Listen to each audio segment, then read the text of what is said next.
tardes. Esta mesa corresponde a la ciudad invitada, que es Concepción.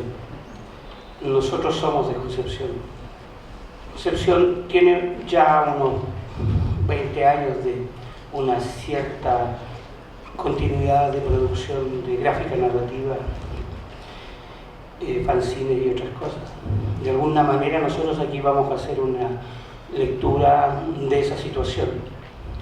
Concepción es una ciudad del sur, una ciudad donde hay lluvia, se supone que es la segunda ciudad de Chile, y ha sido de alguna manera una ciudad que también, al igual que Santiago, se ha levantado de desde sus bases para hacer su resistencia y acompañar las demandas de estos momentos. Entonces, antes de nada, yo les voy a regalar un periódico que sacamos allá y que de alguna manera hace testimonio de lo que está pasando allá en nuestra ciudad y comparte tanto fotos como artículos al respecto.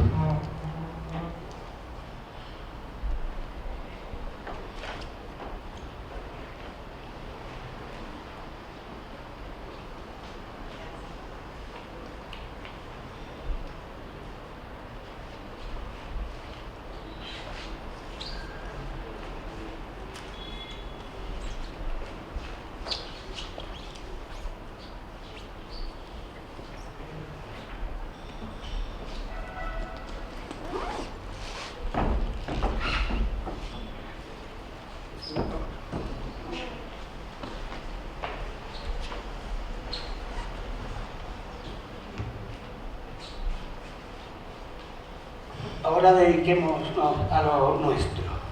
En esta mesa participan Paula Martínez Aguilera, que es una profesora de artes y dibujante independiente de Castro Chiloé, pero que reside en la ciudad de Concepción de hace casi 10 años.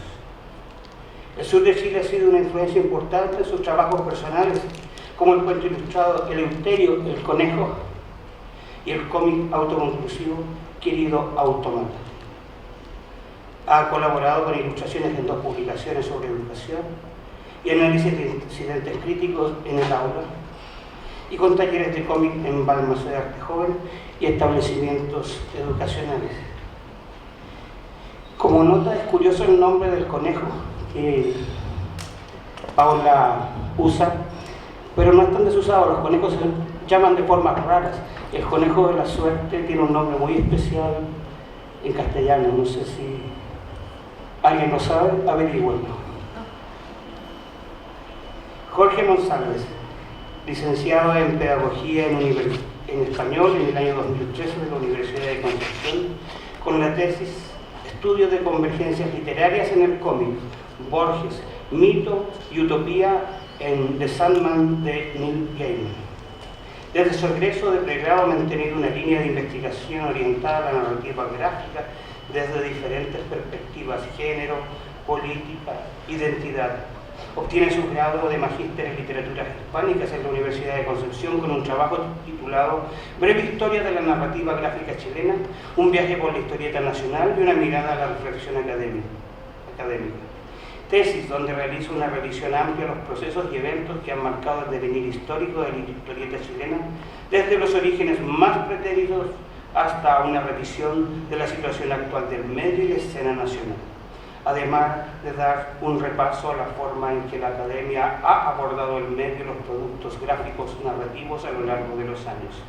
Ha continuado su trabajo investigativo con especial énfasis en la historia del cómic nacional y las manifestaciones más actuales de la historieta chilena. De paso, el conejo de la suerte en castellano, en español se llama Serapio, no Bugs Bunny. Otra cosa, a propósito de lo de Jorge Monsalves, recuerdo que hace poco, unos años atrás, todo lo que tuviera que ver con cómic y con gráfica narrativa estaba fuera de la academia absolutamente. Empieza a cambiar eso hace unos 10 años. Llega una nueva directiva a Lenguaje en Concepción, y la nueva directiva tiene algunos guiños hacia el cómic, especialmente a partir de una académica que empieza a interesarse en el asunto en forma muy periférica. Se hicieron buenos migas con eso hasta que un día en una especie de seminario ella se refirió, según ella en forma elogiosa, a la narrativa gráfica como paraliteratura. Comprenderán que ahí de modo se establecieron distancias los teóricos del cómic y ella en la ciudad, a propósito de ese comentario. Y finalmente, Romina Peña, ilustradora, profesora de español de la Universidad de Concepción, estudió ilustración en la EINA y en la Escola de la Dona en Barcelona. Actualmente trabaja como autónoma en diferentes proyectos. Realiza talleres para niños y colabora ilustrando artículos, cuentos y juegos en la revista infantil penquista Patio de Atrás. Crea ilustraciones análogas muy detalladas con diversos materiales, lápices de colores, rotuladores, grafito, acrílicos y wash, en las que incluye pequeñas secuencias narrativas protagonizadas por personajes humanos y animales que experimentan miedo, curiosidad, sorpresa y melancolía. Originalmente esta mesa era más que una mesa redonda, era un panel donde cada uno íbamos a leer nuestras visiones, y realmente para eso fue diseñado nuestro trabajo. Yo me presento, yo me llamo Alexis Figueroa, soy escritor, poeta, y trabajo hace bastante tiempo ya en la parte que tenga que ver con la gráfica narrativa y el cómic, especialmente con Claudio Romo. Yo les voy a leer entonces este texto, que es como una pequeña visión de lo que pasa con este tema en Concepción desde mi experiencia personal en los últimos años. Se llama Concepción 2019, gráfica narrativa e ilustración, una anotación personal.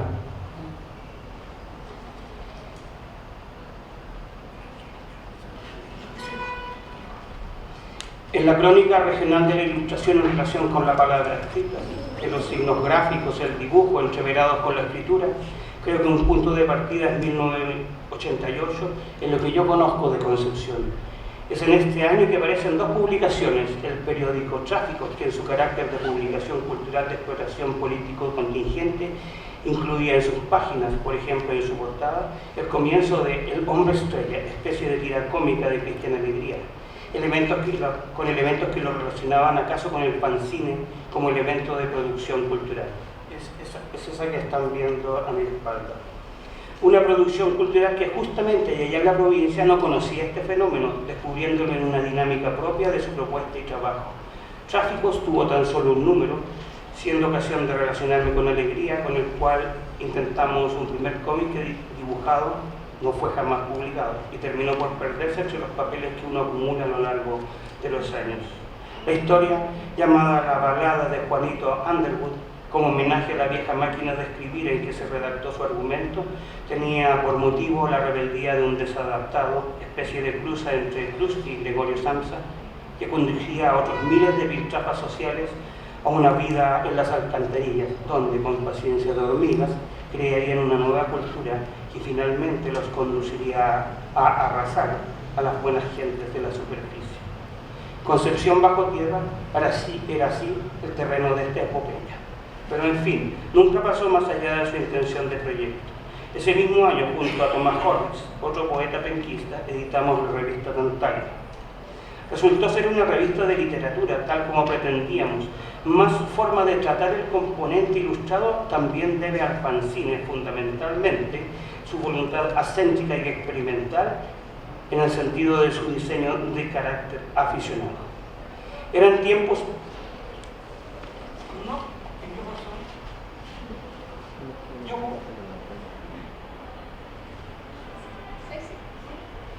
Ahí sí. Eran tiempos en que en Chile aparecían revistas también como La Peste, que era de Punta Arenas, Puaj, que era de Puerto Montt, y Beso Negro. Fíjense que hay algo interesante. En esos años el concepto de fanzine no estaba instalado en absoluto, pero sí funcionaba muy bien el concepto de revistas de poesía y de ilustración, porque tanto Puaj como La Peste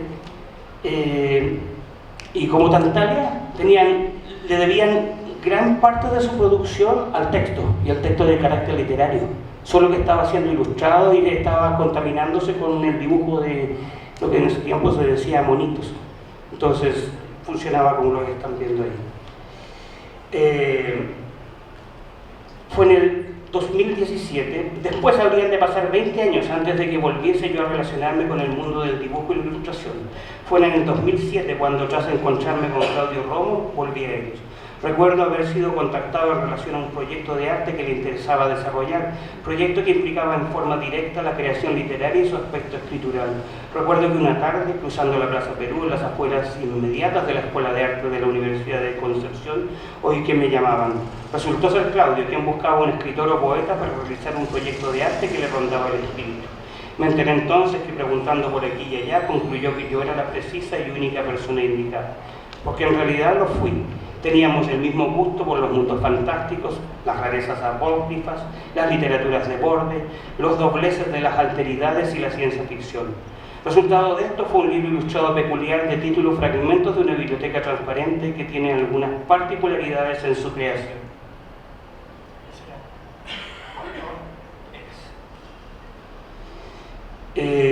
Especialmente la estructuración de su relato total, puesto que, a diferencia de lo acostumbrado, generalmente la ilustración glosa o acompaña el discurso escrito, esta vez los textos mismos fueron confeccionados a partir de los grupos de imágenes propuestos por Romo.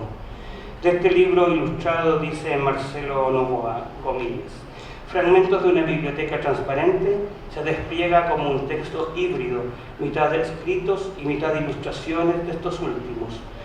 La anécdota inicial no puede ser más engañosa por lo fractálica, pues comienza como un hallazgo un tanto mágico cuando una lectora encuentra en una librería ubicada en el centro de Concepción un conjunto de textos fantasmas llenos de imágenes y sin procedencia alguna.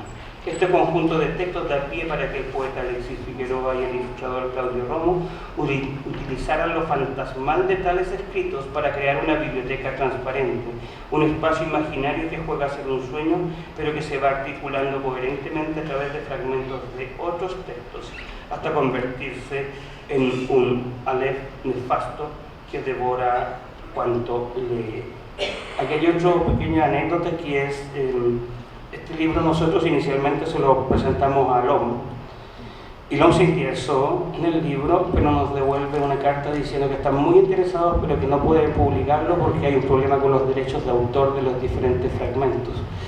Entonces nosotros tuvimos que enviarle otra carta especificando que no existían los diferentes autores, sino que eran todos inventados. Entonces el libro partió desde su base, con ese sentido lo apócrifo bien construido. Elijo esta cita, entre otras, puesto que creo señala muy bien el carácter de este trabajo conjunto.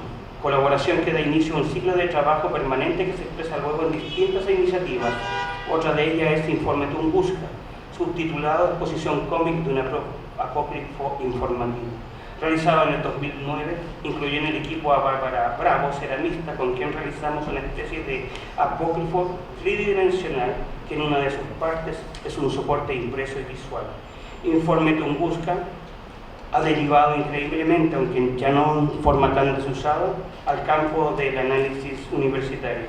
Por ejemplo, en el libro Posthumanismo y Novela Gráfica de América Latina de Edward King y Joanna Page, el capítulo 6 presenta un extenso análisis del informe. Hay varios otros artículos de edición similar.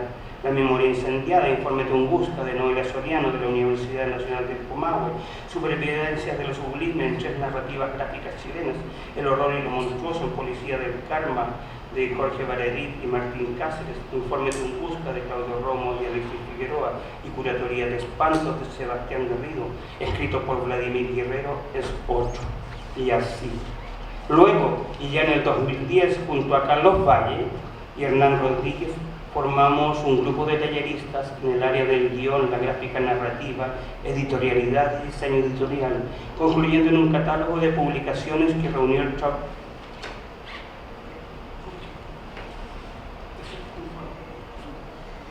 concluyendo en un catálogo de publicaciones que reunió el trabajo base de una naciente ilustración y gráfica narrativa penquista.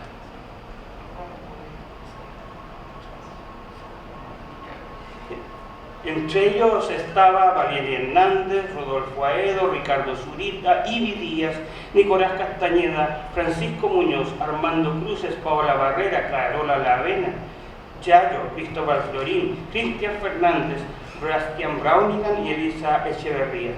De este taller surgieron también varias publicaciones, por ejemplo el cómic relato gráfico de Elisa Echeverría, que en un diario adolescente recoge las impresiones de su protagonista en medio del último gran terremoto de Concepción. Por su parte, Valeria Hernández trabajó a dúo con Nancy Figueroa, reconocida poeta de voz particularísima, obteniendo Judith Yelofonte, un libro de poesía ilustrada. Ibi, por su parte, propuso y confeccionó un libro-álbum original, El cabello de Abigail, mientras que todos los anteriores nombrados integran el conocido Libro Rojo, especie de antología y muestra de la gráfica narrativa penquista por esos años. Este Libro Rojo se llamó Masa Psicotrónica y fue ciertamente de carácter experimental. Al respecto dice Claudio Roma en una entrevista, comillas, lo que buscamos es generar una masa consumidora de narrativa gráfica para jóvenes y adultos. Además, esperamos crear la posibilidad de que egresados del departamento puedan utilizar la gráfica tanto como herramienta de arte contemporáneo, así como herramienta de construcción de identidad y desarrollo de narrativas. Respecto a este libro, dice Vicente Plaza, los participantes de esta primera versión fueron 17 estudiantes y egresados de arte, diseño y otros mundos profesionales, junto con dibujantes e historietistas jóvenes, todos convocados y convocadas a meterse en este laboratorio de narración gráfica de intersona llamada Masa Psicotrónica y a estimular la creación local, que es numerosa y constante en la región. Posteriormente, junto a Claudio y ya en el 2014, enfrentamos una nueva labor creativa. Queríamos hacer un cómic, acaso una novela gráfica, que tuviese por tema la última gran huelga en el poblado minero de Lota en el año 1962. Queríamos con esto aportar nuestro arte a la construcción y conservación de la memoria territorial y social. Quisimos hacer un producto sobre una historia épica, pero no contada a través de sus protagonistas épicos acostumbrados, sino que a través de ojos, voces y recuerdos de personas que generalmente están ausentes en este tipo de relatos, es decir, las mujeres y los niños. Fue un buen trabajo que en tanto libro reunió en sus páginas a Claudio Romo, Alexis Figueroa, Ibi Díaz, Francisco Muñoz, Elisa Echeverría y Fabián Rivas. De este libro fue una buena sorpresa encontrar su portada impresa junto a su reseña en uno de los diarios de mayor circulación en México. Y asimismo, y acá ahora, figura en la tercera este párrafo. Lota 1960 es un nuevo ejemplo de los novelistas gráficos que prefieren tratar temas relativos a la identidad e historia reciente de Chile antes que intentar replicar el cómic norteamericano o el manga. Los autores, tanto ilustradores como guionistas, se han ido decantando por mezclar ficción con temas sociales que requieren cada vez más de un mayor nivel de investigación y profundidad. Al respecto podemos citar 3 ejemplos. El golpe, de Pehuen, relaciona las luchas estudiantiles de 2011 con las de la juventud de los 70. Al sur de la Alameda, de 2014, habla sobre la revolución pingüina de 2006. Y Arauco, de 2011, trata de la lucha liderada por Lautaro contra los conquistadores. Y dice García Reyes en la revista Acta Literaria de la Universidad de Concepción: en ocasiones un conjunto de creadores localizados en una zona o región se convierten en un punto de lanza de un movimiento más general, o bien su obra es solamente una lágrima en el desierto. En estas líneas, afortunadamente, se puede colegir que estamos ante un eslabón dentro de un contexto, el de la historieta chilena, que es cada vez más propicio. No está de más decir que en todos estos años se fue consolidando una especie de panorama elemental en Concepción. Aparecieron proyectos de ilustración que derivaron a la ilustración editorial y a los productos tipo carpeta de arte, o bien a las aplicaciones en distintas superficies, destacándose asimismo iniciativas propias de la narratividad gráfica y mediatizada tal como lo fue Líneas de Fuga en el 2016. Participaron en ella Óscar Gutiérrez, textos y guión, Cristian Toro, arte e ilustración, Daniela Venegas en la diagramación, Cristóbal Florín en edición y producción y finalmente Rosa Valdivia en la gestión cultural. Esto porque Líneas de Fuga no fue solo un cómic o un libro de narración gráfica, sino también un acontecimiento tridimensional. El equipo define: Líneas de Fuga es un proyecto multiformato, desde la narrativa gráfica que enfoca su historia en la relación cuerpo-ciudad del sujeto fractal. Definen sus autores: el cuerpo final de nuestro proyecto es una novela gráfica ambientada en el Concepción contemporáneo, tomando referencias histórico-literarias de la ciudad y trabajando desde lo rizomático y lo fragmentado. Hemos compuesto así este libro con un cuerpo de 140 páginas que relatan la vida de un sujeto dentro de este complejo entorno urbano. Con el tiempo, el cómic y la narrativa gráfica se ha diversificado en nuestra ciudad, a veces creando esos circuitos exclusivos, otras veces insistiendo en base a figuras de cierta forma emblemáticas, tales como Yayo, creador de Sobaco Comics, sin olvidar la iniciativa Invasión de Fanzines de Pedro Pradena, o el trabajo Borderline de Tuetue o Julián Alvarado con su Rodi, o por medio de lugares como el Mercadito Store, que se mantienen como coordenadas espaciotemporales de la actividad. Nosotros mismos, Claudio y Alexis, producimos y organizamos los años 2013 y 2015 el Seminario de Gráfica Narrativa en Concepción, con invitados como Jorge Baradit, Martín Cáceres, Francisco Ortega, Rodrigo Enqueta, etc. La ilustración aplicada a distintas superficies, en un arco que puede ir desde la estampa textil al graffiti, desde la página impresa al soporte digital, es algo también muy presente en la actividad gráfica penquista, en donde figura Carolina Eade, Laura Órdenas, Jaime Silva, Romina Peña, Constanza Gren, Paula Martínez, Wow Wow Comic de Ignacio Soto. La lista es larga, incluyendo, por cierto, a Alan Robinson y proyectos editoriales como Noveno Sur. Solo he mencionado algunos nombres sin pretender una intención antológica o eminentemente selectiva, conforme a algún marco estético y teórico que no puedo brevemente formular. Asimismo, la Comic 11, el Festival Trazo son parte de las últimas iniciativas de carácter colectivo. En el año 2018, esta vez unidos a Erdosain Ediciones y con Daniel Blanco Pantoja como editor, volví junto a Claudia a retomar fragmentos de la Biblioteca Transparente 2 como una instancia que reúne literatura e ilustración editorial. Esta exposición va a ser presentada mañana por Claudio aquí en el hall contiguo de la sala. Dice el editor: Fragmentos de una Biblioteca Transparente 2 es un libro extraño, sin importar mediante qué método se lea, el lector se verá en una encrucijada. ¿Qué es esto, realidad o ficción? Tal vez aquella pregunta define el género al que pertenece esta obra, al de lo apócrifo.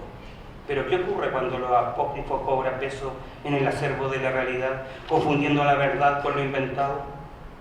Particularmente puedo decir que es un buen libro en que ilustración y texto se entremezclan más allá del carácter convencional de las relaciones entre texto e ilustración. No, más bien confluyen construyendo un nuevo artefacto narrativo de dos caras. Finalmente, desde el segundo semestre de 2019 en la Facultad de Arte de la Universidad de Concepción está instalada una impresora risográfica, elemento esencial para un nuevo proyecto artístico educativo impulsado por Romo y Cristian Corral, que busca entregar una formación técnica de uso en taller y también la posibilidad de editar pequeños tirajes de arte visual y narrativa gráfica por medio de su particular proceso de impresión. El taller busca potenciarse como un polo justamente de impresión que produzca y facilite líneas de investigación en términos de gráfica narrativa e ilustración editorial. A fines de año estarán listas las primeras producciones que entiendo corresponden a trabajos de Ivy Díaz y de Manuel Rivera. Creo que esto es la perspectiva que yo puedo dar del trabajo desde mi punto de vista que hemos desarrollado ya. Ahora dejo a Romina. Hola, buenas tardes. La verdad yo pensé que íbamos a conversar, pero es un texto muy cortito Lo primero que me gustaría decirles es que al momento de tener que escribir algo sobre la narrativa gráfica penquista, me pasó que mi primer como deseo, al preguntarme como qué podía comunicarles, tenía más que ver con mostrarles el trabajo de colegas y compañeros a los que yo como, no sé la palabra admirar, pero los que valoro en términos gráficos por lo que están haciendo, porque me parece que si bien hay harta producción y alguna así como que aparece en formato de libro, por el hecho digamos, de estar creando imágenes en Concepción, que es si bien una ciudad central respecto a Santiago es periférica, siento que el trabajo de algunos compañeros que es de muy alta calidad no se conoce tanto acá. Eso, es un texto muy cortito. Se titula "A veces hay que darle una mano a la memoria", notas sobre el fanzine penquista. Y bueno, no sé si se podrán agrandar un poquito las imágenes. ¿Va bien?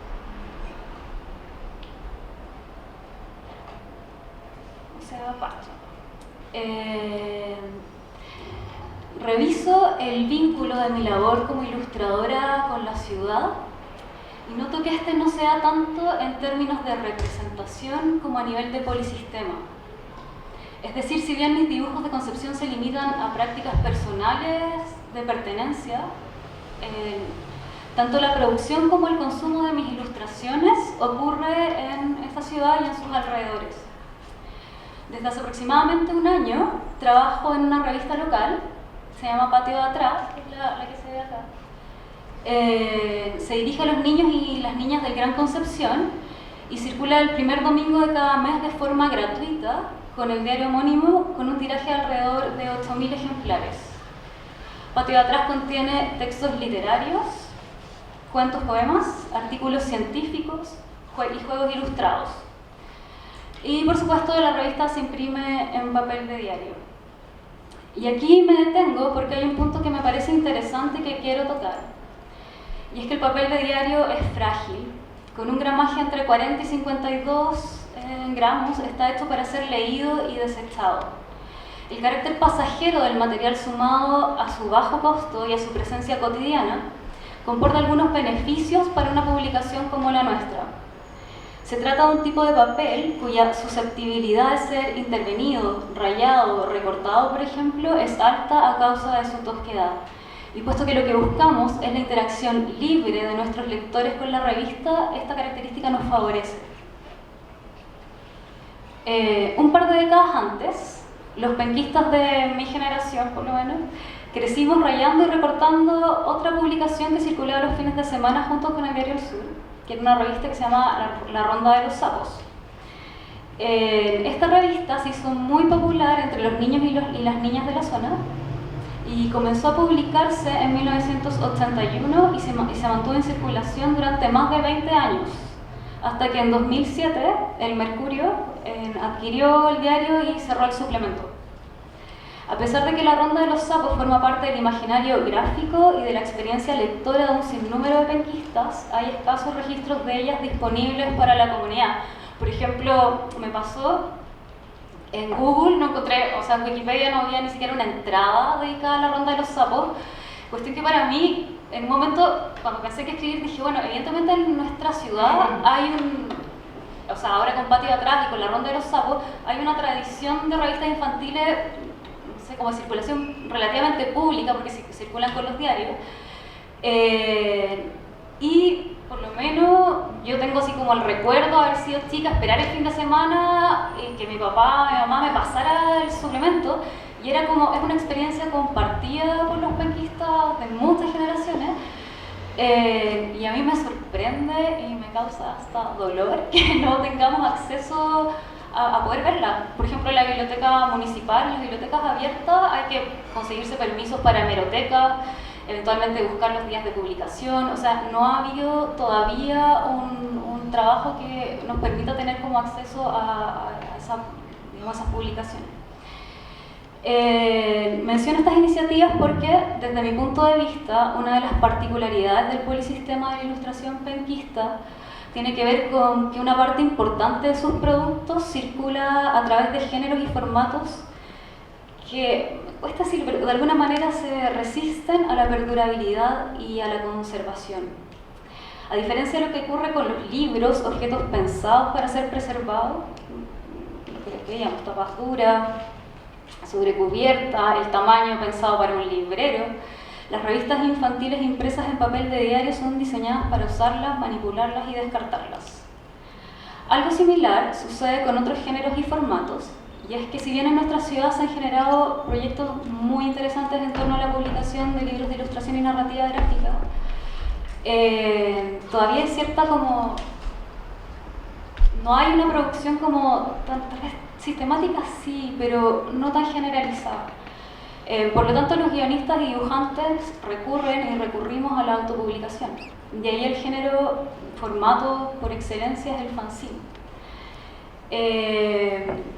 Me pasó que yo no me dedico hace tanto tiempo al dibujo y como consumidora de producciones locales de narrativa gráfica, sentí siempre que el fanzine es como uno de los géneros y formatos más tal vez activos, y también siento que es donde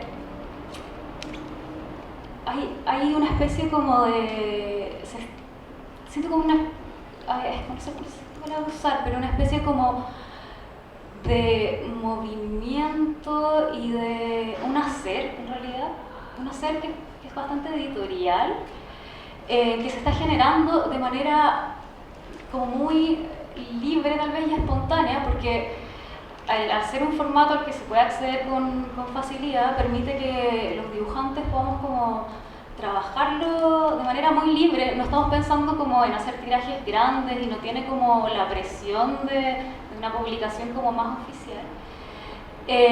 Y pensaba lo mismo que con las revistas, o sea, tenemos en las ferias y todo, y veo una gran cantidad de fanzine, de autores de fanzine, y como son papelitos pequeños, pensaba, puede pasar algo tan similar, así como algo muy similar a lo que pasa con la Ronda de los Sapos, que es que en la experiencia gráfica mía de como consumidor en las ferias, por ejemplo, el fanzine es un recurso muy importante y forma parte de mi experiencia, pero tal vez en años siguientes no voy a tener el acceso a ellos. Entonces, pensando en esta intervención, lo que hice fue revisar de manera muy informal 2 colecciones de fanzine. Una es efectivamente pública y es la de la Biblioteca Vía Plaza del Trébol, que inauguró hace muy poquito una fanzinoteca. Revisé esa y revisé colecciones personales de ilustradores. Bueno, por supuesto, el fanzine penquista es heterogéneo, abordan distintas temáticas y lo hacen desde registro y desde niveles de desarrollo estético y de formatos muy disímiles. Sin embargo, la representación de la experiencia en la ciudad es bastante transversal y me interesó un poco rastrear eso. No sé si podemos avanzar en las imágenes.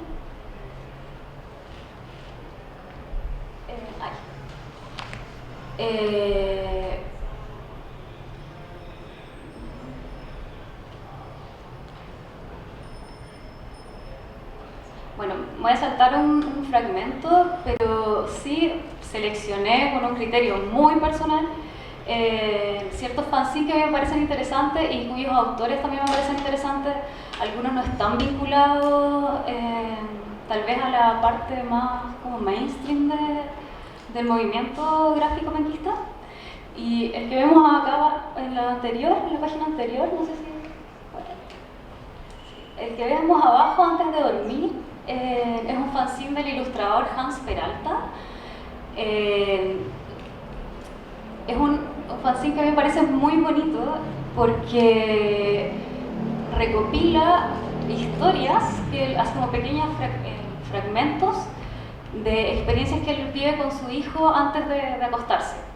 Pero lo bonito que tiene este fanzine es que las páginas centrales le da voz a su hijo, entonces hay, digamos, la mitad del fanzine está ilustrado por el padre que cuenta sus experiencias como anecdóticas con su hijo, y en la parte central están los dibujos del hijo, que es algo que no ocurre tanto, digamos, darle voz de manera directa a los niños.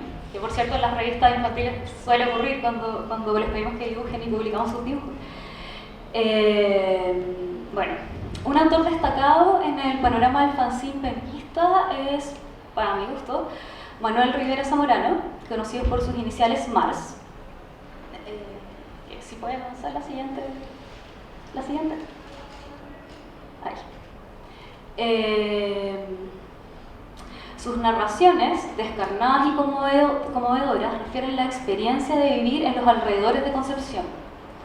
En Desembocadura Sur número 1, que es este fanzine de acá,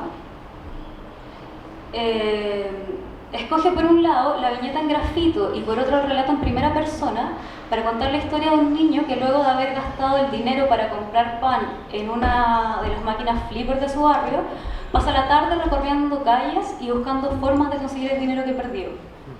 Parte de la belleza de este fanzine radica en la impecable selección de sus recursos gráficos, tanto el uso de un grafito polvoriento como la impresión en hojas de papel roneo, que podría a priori parecer una elección como que tenga que ver como con que sea más económico, que puede serlo. El roneo con su pigmentación amarilla y marrón característica contribuye a reforzar la sensación de sequedad y precariedad de una población desatendida cuyos espacios públicos, tal como se ven en las viñetas, prácticamente carecen de vegetación. En todos los fanzines de Mars abordan este tema, como de habitar la periferia de la ciudad.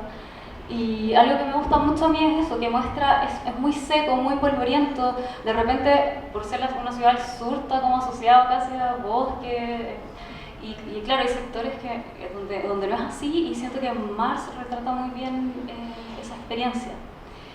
A esto se suma la destreza en el manejo del código verbal, la cual se evidencia por una parte en la verosimilitud del registro lingüístico del protagonista al contar la historia, y por otra, hacia el final del texto, cuando luego de varias páginas de una narración escrita en primera persona y a partir de una sola voz, repentinamente un escueto "cómo" introduce la posibilidad de que lo que pensábamos que era un monólogo sea en realidad un diálogo.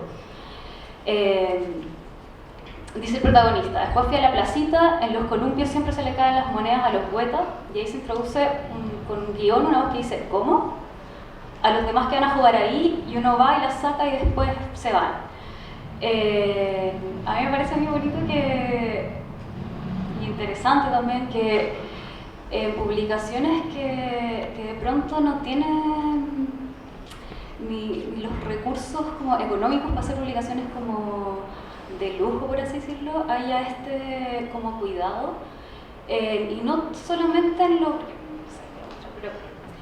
no solamente en la elección de lo gráfico, sino también en lo verbal, que yo creo que es una cosa, hemos estado hablando, que más nos cuesta todavía, como encontrar ese punto entre el guión y el registro gráfico, digamos, que ambos sean interesantes.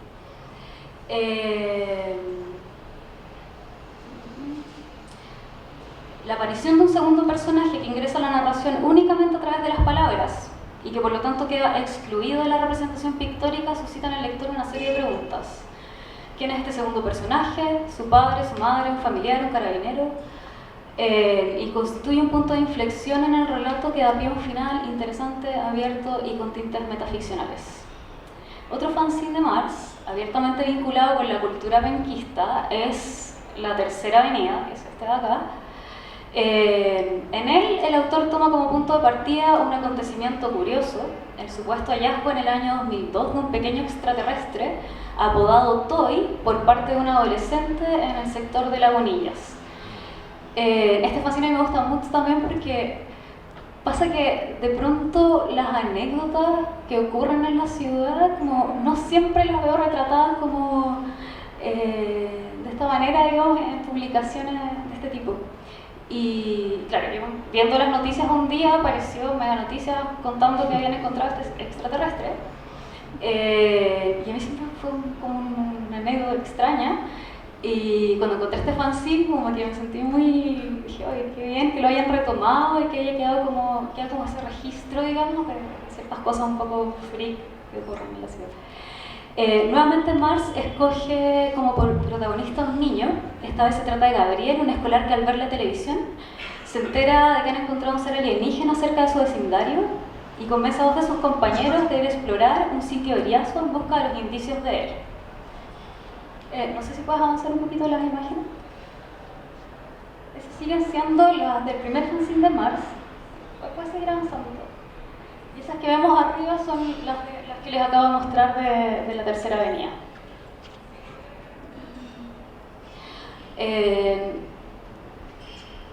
En esta publicación el registro tiene un toque humorístico y irónico. Parte de la portada, por ejemplo, como vemos, está impresa en tinta metálica, lo que sumado al contenido de la imagen, la que se ve en la nave espacial, y el subtítulo, un acontecimiento intergaláctico, acentúa el contraste entre el universo tecnológico que habitualmente asociamos a los viajes espaciales y la precariedad de los escenarios en los que luego ocurrirá la anécdota. La localidad de Lagunillas, al sur de Concepción, en la región del Biobío. El texto dice esa comuna olvidada y zona de sacrificio industrial. La técnica también es otra. En este caso el autor dibuja con tinta negra y pinta digitalmente los fondos en color gris. A pesar de las diferencias entre las dos publicaciones, Marx vuelve a abordar el problema de la doble marginalidad de unos personajes que por un lado habitan espacios urbanos periféricos y que por otro lidian con las dificultades de ser niños y niñas en una sociedad marcadamente adultocéntrica. Tanto en Desembocadura Sur número 1 como en la Tercera Avenida, los niños aparecen solos y desvinculados del mundo adulto. En la escuela no se ven profesores, en los hogares no se ven padres o abuelos, y cuando llega a haber interacción entre un niño y un adulto, la distancia se ve enfatizada en que si bien interactúan, no llegan a compartir viñetas. Siempre van a aparecer en la página anterior, si puedes ponerlo. Ahí. No se alcanza a ver también, pero en el auto de allá aparece una señora y cada vez es una constante que, claro, nunca comparten viñetas, no aparecen los niños y los adultos como integrados. Desde mi punto de vista, la representación de la infancia es uno de los temas interesantes en el fanzine penquista actual. No tengo una razón que justifique esto, pero sí siento que abunda una representación que no es poco ingenua, como tal vez del lado menos difundido de la infancia en otro sistema.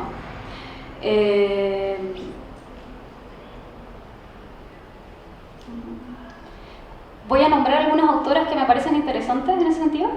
Unas Ivy Díaz, que ya la nombraron. Ella siento que, aborda la crueldad en la niñez a partir de un estilo de dibujo lineal y sencillo que puede remitir al lector al trabajo de Goring en los 60. Y si puedes avanzar un poco las imágenes para su trabajo. Ese es la anterior. Esa es parte de uno de los fanzines de Ivy Díaz, que es que se llama El Beso. Y a mí me gusta mucho cómo aborda, digamos, la crueldad infantil.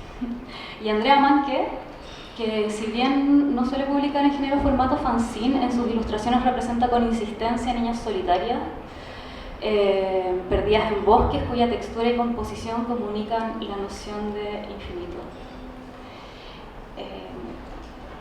Otra publicación en la que se hace referencia manifiesta a la ciudad es Memoria de un viajero imaginario, de Carlos Vergara, Pablo Muñoz y Carolina Torres.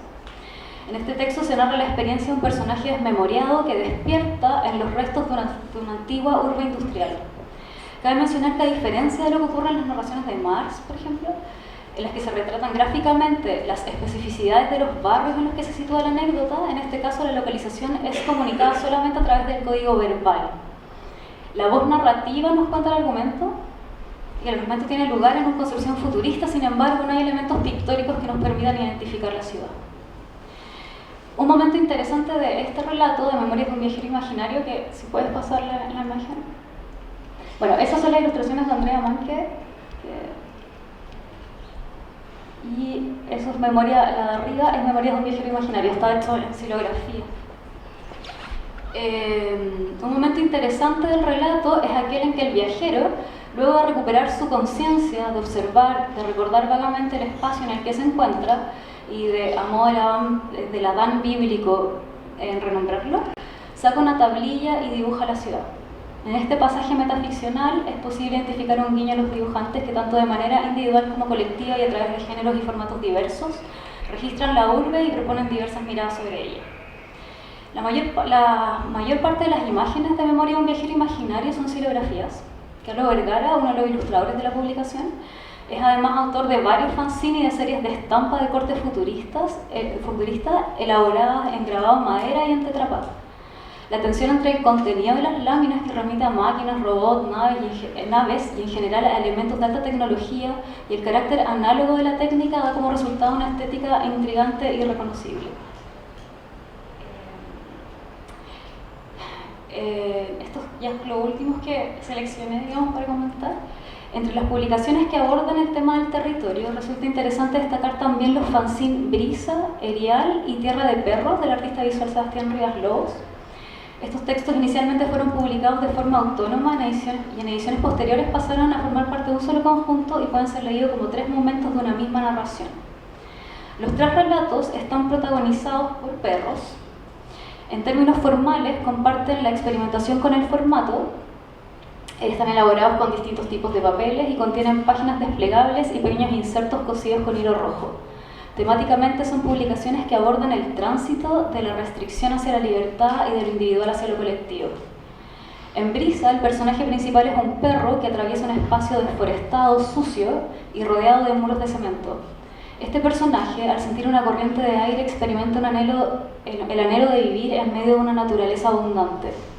El fanzine, no obstante, tiene un desenlace desesperanzador en el que la frase "la tierra está ardiendo, el paisaje ya no volverá", a esa frase le sigue una página con un dibujo a grafito en el que se ven varios perros encerrados en este sitio yermo. En Erial, en cambio, el relato muestra cómo 2 perros localizados en un contexto muy similar al del fanzine anterior rompen las correas que los amarraban y se liberan. Y en Tierra de Perros, finalmente, los caninos aparecen en forma de jauría corriendo salvajemente por la costa de Coronel. Eso de abajo es uno de las imágenes del trabajo de Rivas Lobos. Si puedes avanzar a la siguiente.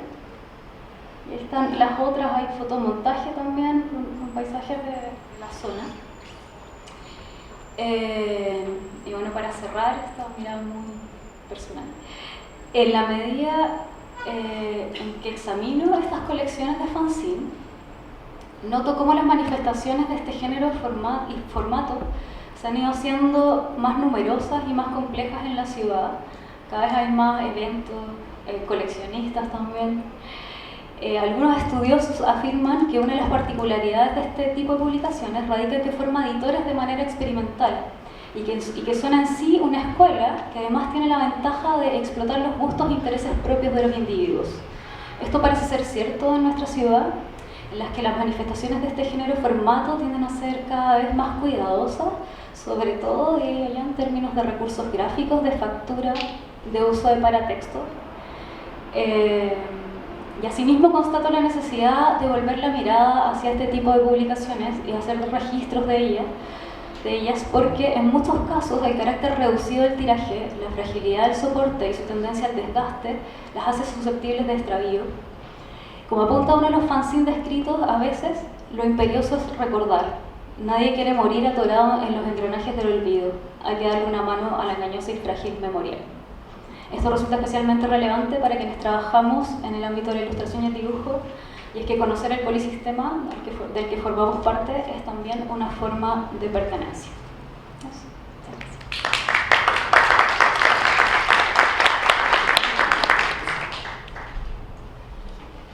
Ahora viene Paola Martínez, alias Polillán. Un breve comentario. Nosotros sacamos, un grupo de escritoras y escritores de Concepción, sacamos 2 libros en noviembre que reúnen testimonios literarios sobre la contingencia, las costas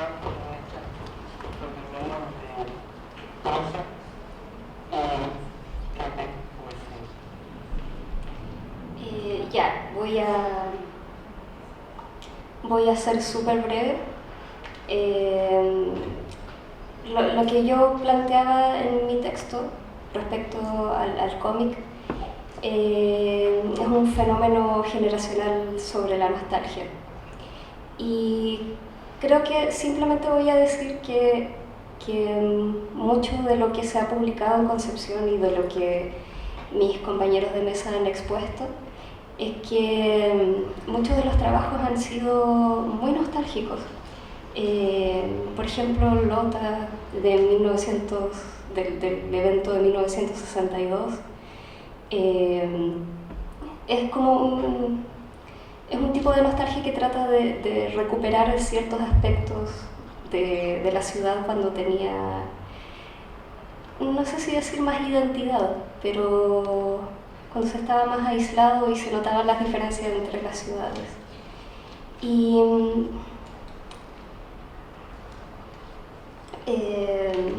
me gustaría agregar que también he traído también algunas publicaciones que, si bien no son netamente penquistas, están sí hechas por penquistas. En algún punto van a ver esto adelante.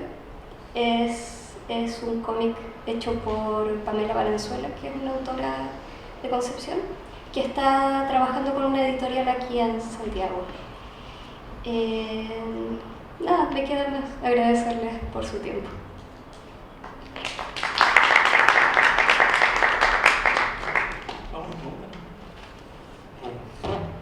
La verdad es que cuando nosotros no veníamos con el formato de mesa, veníamos con un formato de 4 ponencias. Después se cambió el formato y aparezco yo como moderador. Entonces nosotros preparamos nuestra intervención no como una mesa de discusión, sino que como una mesa de ponencias. ¿Qué va a pasar ahora? Que no vamos a alcanzar a leer las ponencias. Yo pensaba que también teníamos hasta las 4:30 y no vamos a saber nada de lo que tiene que ver con Líneas de Fuga, que es un texto que reúne también toda una relación que hay entre literatura y cómic en Concepción, ni tampoco vamos a hacer mucho de lo que tenía que hablar nuestra amiga que está sentada aquí al lado, que tiene que ver con la nostalgia y el fanzine. Tal vez antes de cerrar esto, dejamos abierta que pregunten lo que tengan conveniente, lo que les haya interesado. Está abierta la línea de preguntas.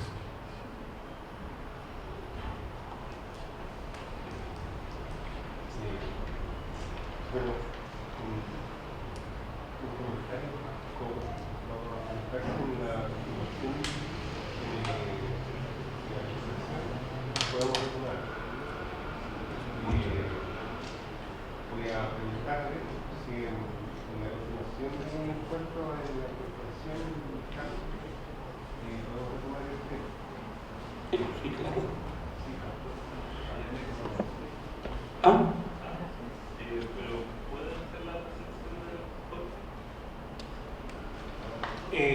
Sí, voy a tratar de simplificar todo lo que... Sí, ¿Ah?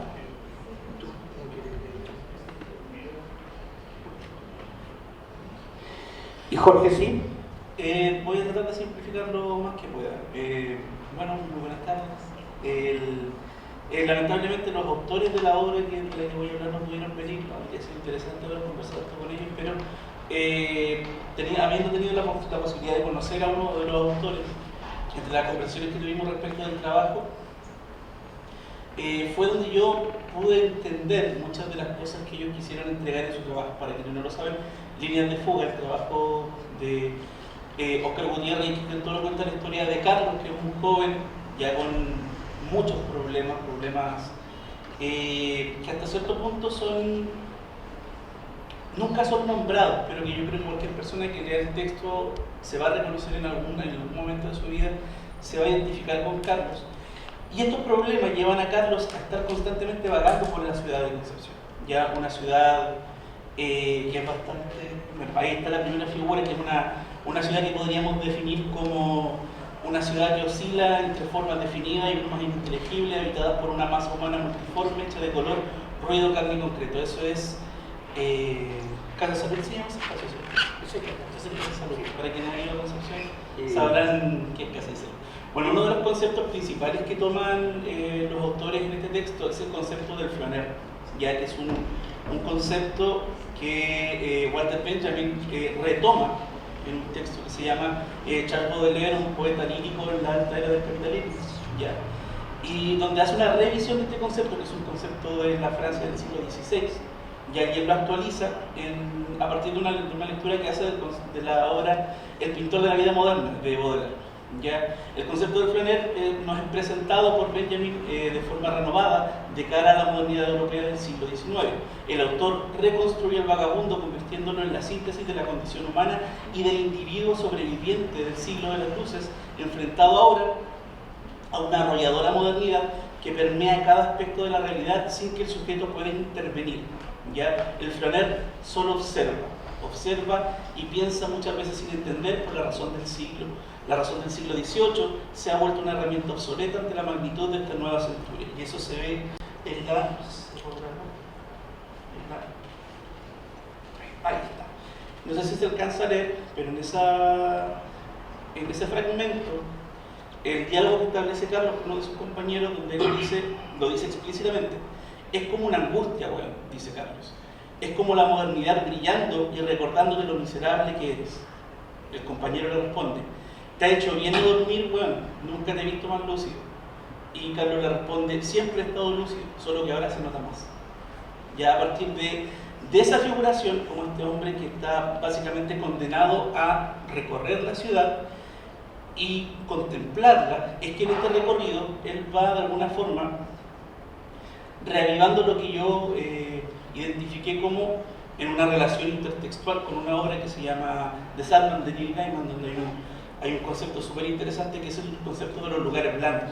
Ya los lugares blandos, que Serra luego definiría como estos espacios que no están definidos, que no han sido cartografiados, ya que no poseen carga semiótica. Al estar desprovisto de carga semiótica, todo puede habitar dentro de estos espacios. ¿Ya? Ahora, ¿cuál es la diferencia que hay en relación con la obra de Gaiman? Y es que la obra de Gaiman, los lugares blandos son lugares desconocidos, ¿ya? Mientras que, por el lado de la ciudad es un espacio cartografiado, es un espacio reconocible, y de hecho, ese es el mapa de Concepción dibujado por Cristian Toro, y es aquí donde yo planteo la idea de que, al contrario de los lugares blandos, donde el sueño, ¿ya?, y la fantasía social, o la fantasía que la gente, o los mitos que la gente construye sobre los lugares se vuelven reales, la ciudad también se mitifica, ¿sí? Aquel que habita la ciudad convierte la ciudad en un espacio de mito moderno. Ya la urbe no está desprovista de leyendas, ¿sí? Todas las ciudades tienen mitos, todas las ciudades tienen historias, y esas historias habitan en la ciudad.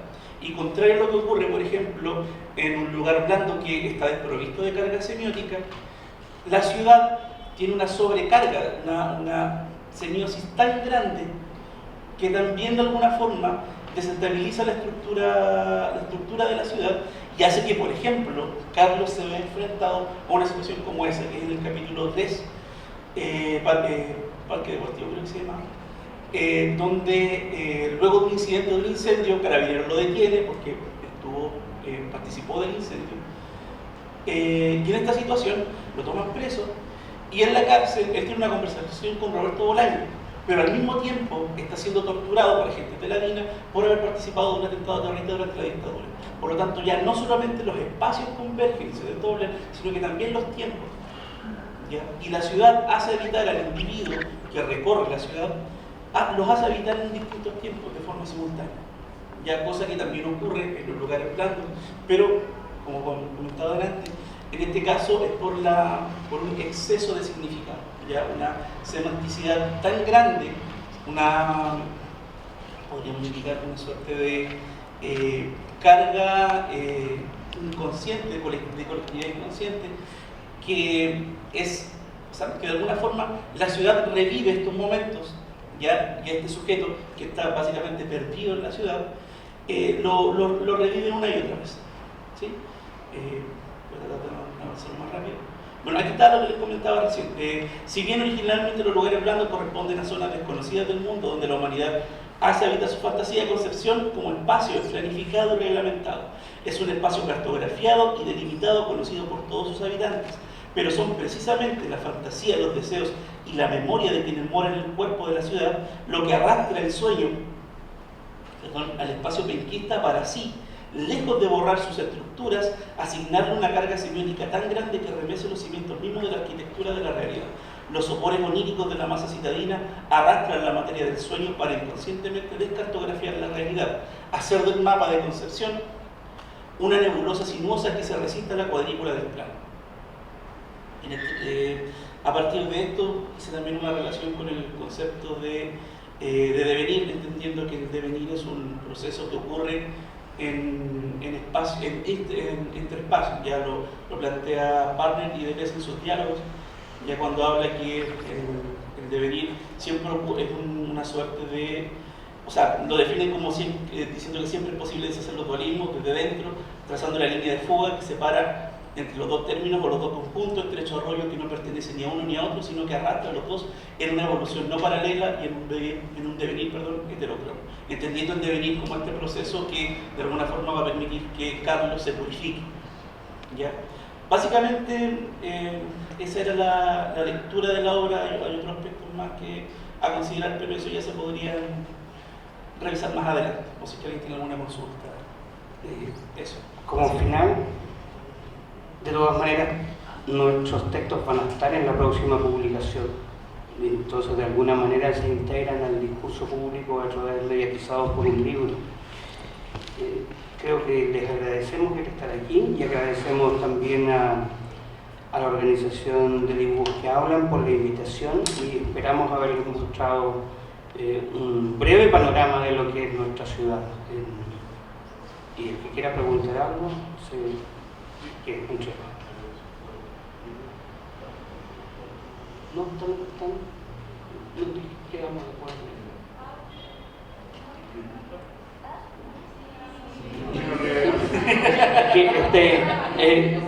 Yo le he preguntado como 3 veces y me dice que no. Yo le he dicho que lea igual. Sí, más. Ya, hazte la idea, Paula. Hazte la idea, Paula, de nuevo. Pucha, he creado hype, espero no decepcionar. ¿Lo ves? Sí.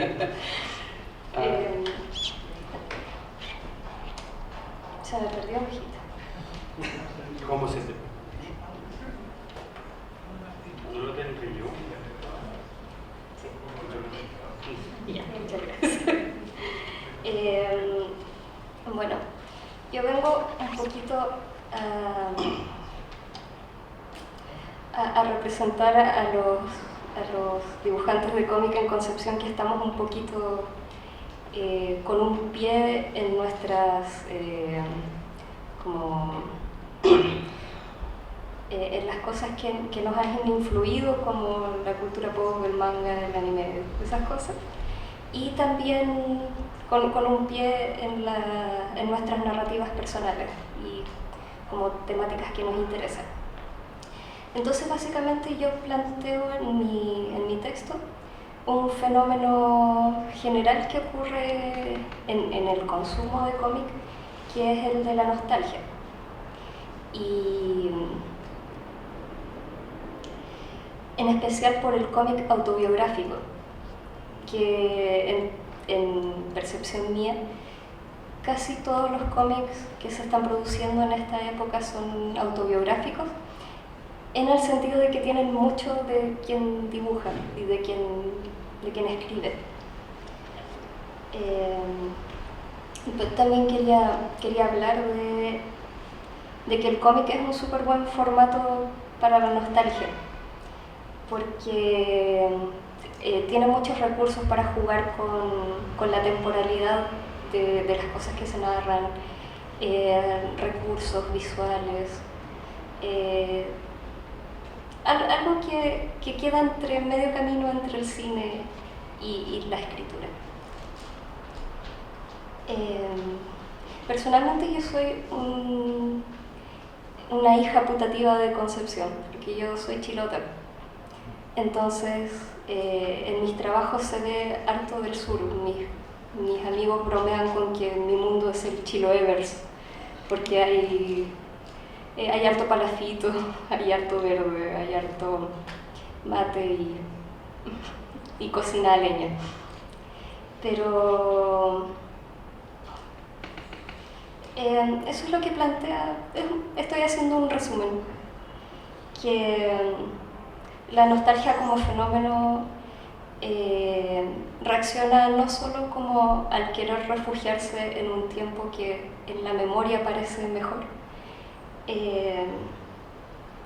sino también como un esfuerzo de recuperar una parte de la identidad que parecía más clara en el pasado. Es algo que está pasando harto en Concepción.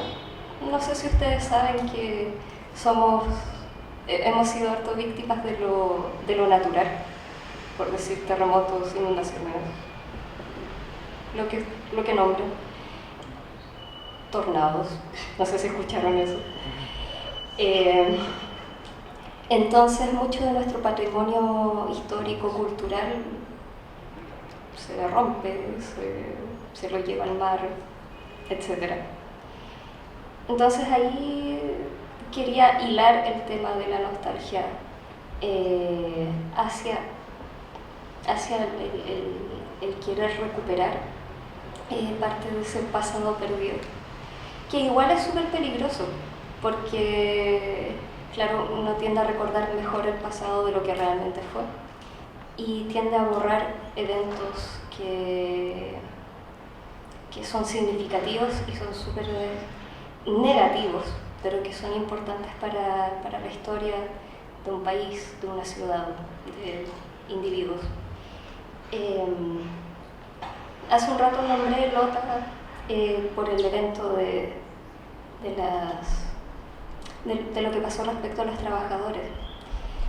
Si bien dije que es un trabajo nostálgico, es un trabajo nostálgico en ese sentido, el de recuperar historia, de recuperar identidad, porque no borra los eventos de lo que realmente pasó. De hecho, son varios relatos y son relatos muy sinceros.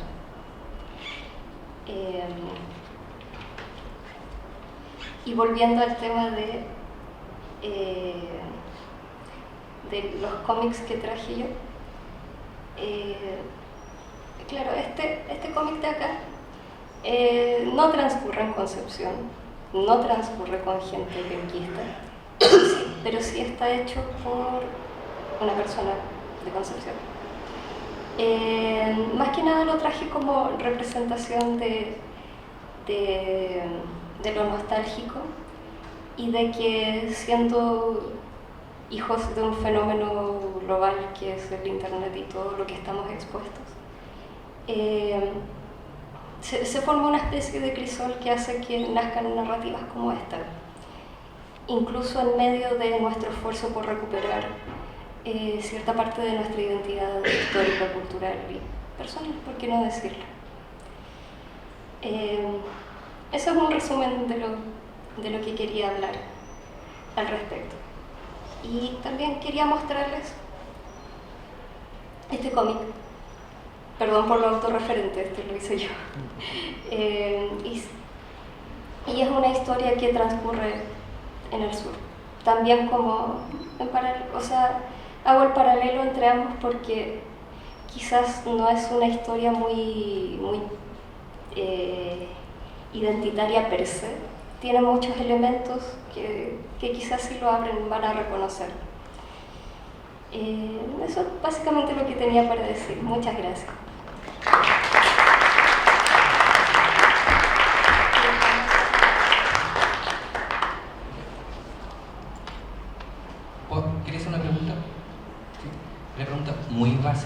pero yo creo que es importante para el tema de la circulación, es cómo conseguir los textos. O sea, el texto que tú mostraste en la portada, o sea, ya lo quiero tener porque aparte lo pusieron en las postales, cómo conseguir los fanzines, ¿tienen alguna articulación con algún centro de venta acá, como por el Instagram, no sé? Esa es la cara B de los fanzines.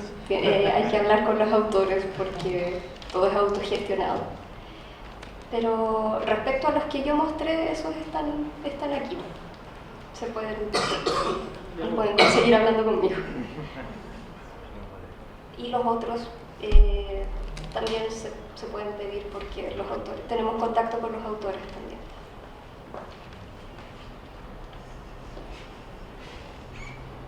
¿Otra pregunta?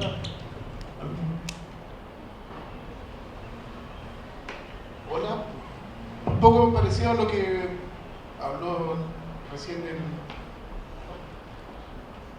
en términos sincrónicos, digamos, me parece que la labor del rescate de este patrimonio intangible o semi-intangible, digamos, del fanzine es súper complejo, porque efectivamente lo de la editorial, las tiradas no son más de 100 ejemplares de fanzine. Estoy pensando en Concepción, creo que no nombraron a Flighter Comics, que también, yo sé que ellos hacen también cómics allá, eso ya, entonces es como tratar de pillarse la cola, ¿no? Encontrar el relato total de la producción de fanzine.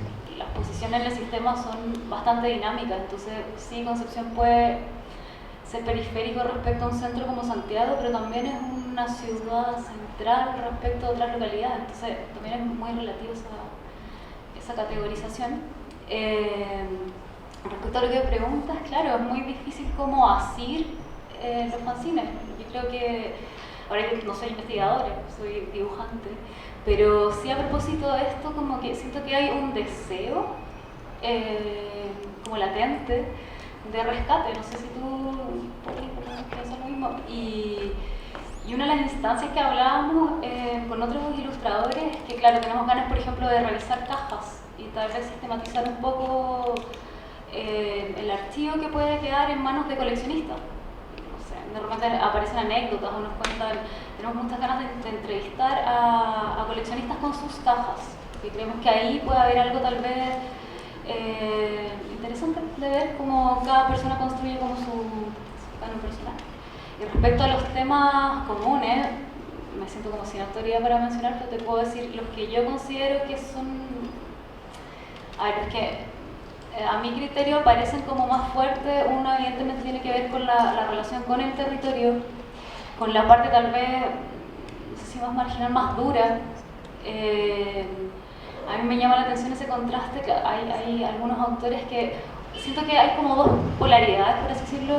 Uno que rescata mucho el paisaje natural, la abundancia y la exuberancia, casi como eso traga de una manera tal vez incluso como positiva a los seres que lo habitan, y por otro lado la precarización en términos de como de vegetación incluso, o sea, todos estos terrenos que han sido desprovistos de la naturaleza por nuestra mano. Y yo siento que eso es uno de los temas recurrentes también. Y lo otro que, como mencionaba antes, a mí me interesa mucho la noción que aparece de infancia. Siento que cuando veo las producciones de ilustración, sobre todo penquistas, veo muy poca ingenuidad y veo como mucho, me cuesta ponerle etiquetas, pero como misterio, y una noción como de la parte más seria, más... como decía, en algunos casos cruel, más dura de la infancia, y eso también me parece muy interesante. Creo que tiene que ver también con que en Concepción no tenemos tanta labor editorial vinculada, por ejemplo, al libro álbum, que aquí hay más, y la representación de los niños yo siento que la están haciendo a través de publicaciones dirigidas a un público adolescente, adulto, y eso también creo que genera algo, esas divisiones públicas.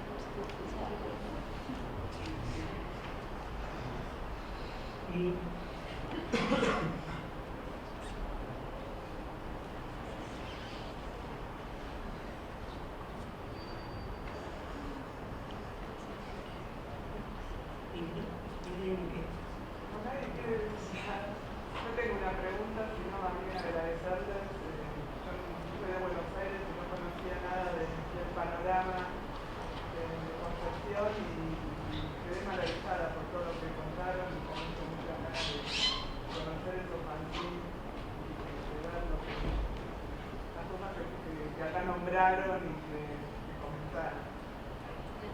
Muchas gracias. Ese era el objetivo. Bueno, estuvo bien que hable. Solo.